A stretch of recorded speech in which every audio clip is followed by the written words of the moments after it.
আজকে চলে এসেছি আমার ছাদ বাগানে।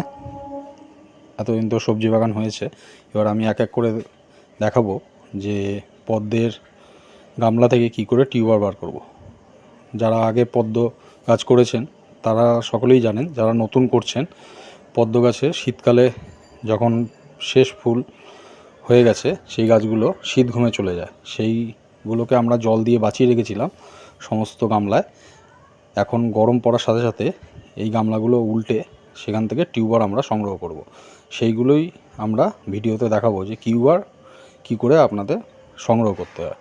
আমরা এক একটা গামলাকে এরকম একটা বড়ো গামলায় নিয়ে উল্টে দিলে খুব সহজেই আমরা নিচের থেকে টিউবারগুলো বার করতে পারবো, কারণ টিউবার কিন্তু গামলার চারধার দিয়ে হয় এবং নিচের দিকে বেড়ে উঠতে থাকে।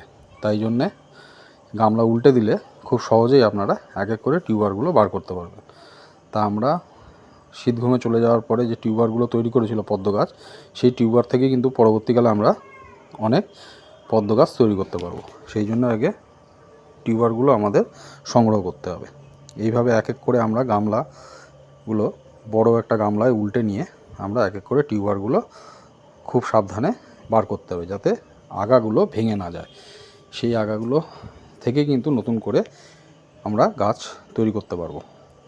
এই টিউবারগুলো বার করে নেওয়ার পরে আমরা কিন্তু জলে ভাসিয়ে রাখবো। এটাই আমাদের প্রথম পর্যায়ের কাজ। আজকের কাজ হচ্ছে আমরা কি করে টিউবার সংগ্রহ করব।